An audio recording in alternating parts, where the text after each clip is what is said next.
উপকূলীয় অঞ্চলে বসবাসরত হিন্দু ধর্মাবলম্বীদের মহা উৎসব শারদীয় দুর্গাপূজা উপলক্ষে ধর্মীয় উপাসনালয় সহ পূজা মণ্ডপের সার্বিক নিরাপত্তায় কাজ করে আসছি আমরা।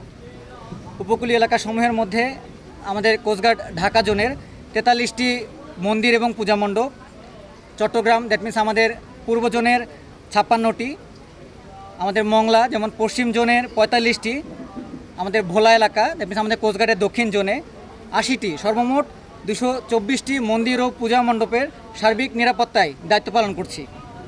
দুর্গাপূজাকে সামনে রেখে যে কোনো ধরনের নাশকতা থেকে জনগণের জানামাল ও উপাসনালয় সহ যে কোনো বিষয়ে রক্ষা এবং যে কোনো ধরনের অপ্রীতিকর পরিস্থিতি মোকাবেলায় প্রস্তুত থাকবো আমরা সার্বক্ষণিক। পাশাপাশি আমি বলতে চাই, এছাড়া পূজা মণ্ডপের আগত ভক্তদের যে যাতায়াত সহজতর করতে নদী ও তীরবর্তী এলাকায় বিশেষ টহল দল মোতায়েন হয়েছে এবং প্রয়োজনীয় সহায়তা সার্বক্ষণিক প্রদান করে আসছি।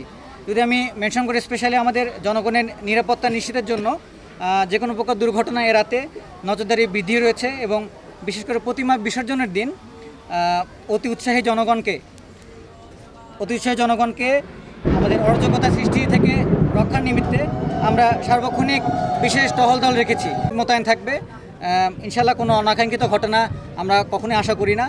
তারপরেও যদি কোনো ঘটনা ঘটেও পড়ে, আমাদের বিশেষ ডুবুরি দল আমাদের ফতুল্লা লঞ্চঘাট, আমাদের নারায়ণগঞ্জ বন্দর, সদরঘাট, ওয়াইজঘাটে সার্বক্ষণিক টহল দিবে। পাশাপাশি আমরা চাঁদপুরের পালপাড়া ব্রিজঘাটেও আমরা সার্বক্ষণিক টহল কার্য মোতায়েন রাখবো।